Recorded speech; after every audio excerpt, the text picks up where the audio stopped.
You're watching Action News Now. Storm Tracker weather. Coverage you can count on. Take a look at the sky in San Antonio, Texas last night. Stargazers there enjoyed the dazzling colors of the northern lights as the largest geomagnetic storm in 2 decades, triggered by solar flares, produced those spectacular displays of the phenomenon. The northern lights were seen at lower than normal latitudes across the United States on Friday night and into the early morning hours Saturday.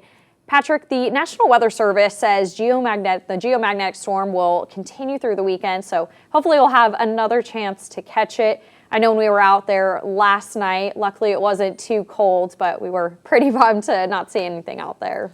Yeah, the northern lights are rather finicky when it comes to predicting them, let alone seeing them, and we're kind of going to be in that situation once again tonight. I'll have more on that here in just a few minutes, but if you're heading outside right now, the sky is pretty much clear across our region, so you can step outside, enjoy some of the sunshine.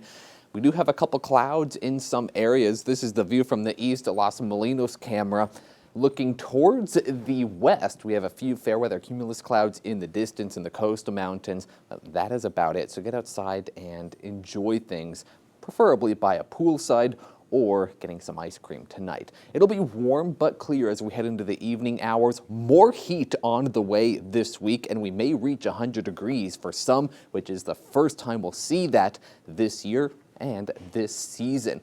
Now, I haven't really paused the Futurecast because there's not really much to pause. We'll have a few clouds popping up once again in the mountain areas, but the valley is going to remain rather clear and rather hot. Tonight, though, if you want to see the northern lights, there is a chance, but it is not going to be what we had on Friday night. This is kind of the phase of the geomagnetic storm where it's kind of just pulsing. So if you're trying to see them, just pack your patience, look to the north, and use a long exposure camera. It may be harder to view the northern lights with your eyes, so you may, or just your eyes, so you may need to use a camera in order to capture some of the best shots. Just be away from city lights when you do so. If you are heading out and about tonight, mid 70s by 9 p.m., lower 70s by 11 p.m., and upper 60s by 1 a.m.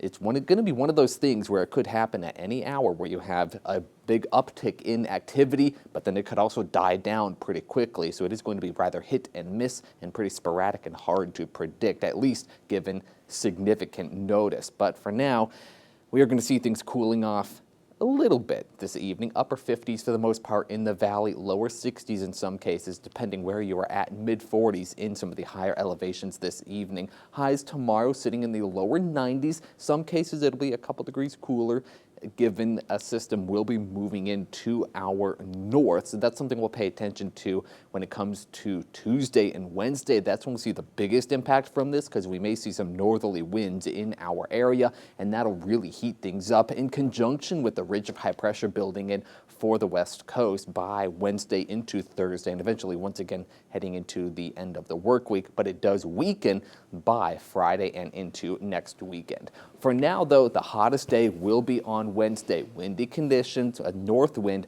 highs right around 99 degrees for Chico. And if you are in the Redding area, well, we are going to sit right around 100 degrees by Wednesday and start to cool off as we head into the end of the work week next week. We may see a return to around the upper 80s by next Sunday, but we are still with that 100-degree temperature sitting right around 15 to 20 degrees above average for this time of year.